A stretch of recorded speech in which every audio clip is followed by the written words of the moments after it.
오늘의 말씀은 전도서 3장 22절입니다. 그러므로 나는 사람이 자기 일에 즐거워하는 것보다 더 나은 것이 없음을 보았나니 이는 그것이 그의 몫이기 때문이라. 그의 뒤에 일어날 일이 무엇인지를 보게 하려고 그를 도로 데리고 올 자가 누구이랴. 말씀의 제목은 하나님의 마음입니다. 전도서 3장 16절부터 22절까지의 말씀은 하나님께서 보시는 관점으로 보아야 된다는 것을 말씀하고 있습니다.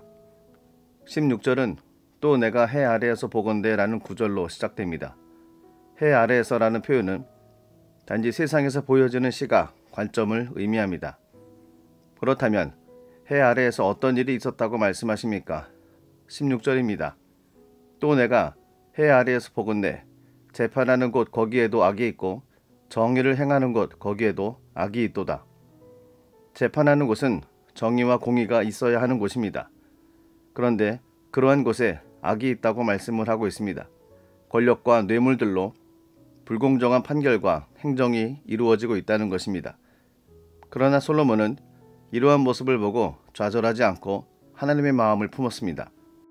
솔로몬은 사회를 원망하거나 제도에 대해서 불평하지 않고 이러한 상황에서 하나님께서 원하시는 것이 무엇인지를 깨닫게 되었습니다.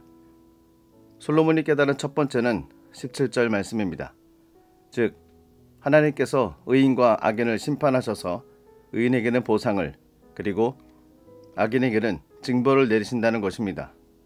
현실적으로 기득권을 지닌 사법과 행정을 좌지우지하는 자들이 악을 공공연히 자행한다 할지라도 그것은 잠깐이요 곧 절대 주권을 지니신 하나님께서 당신의 공의를 드러내실 것이라는 믿음을 가졌던 것입니다.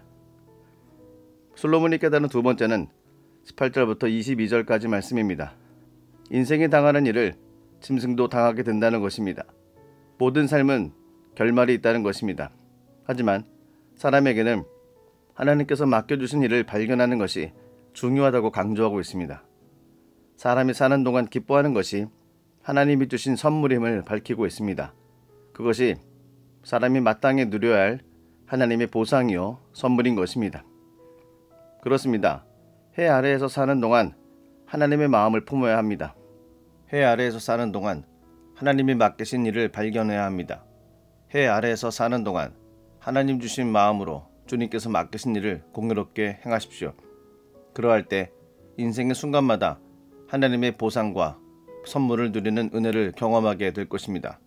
해 아래에서 일어나는 어떠한 환경도 이겨내는 삶을 살아갈 수 있습니다. 오늘도 하나님의 마음을 품고 행하시는 복된 날 되시기를 기도드립니다.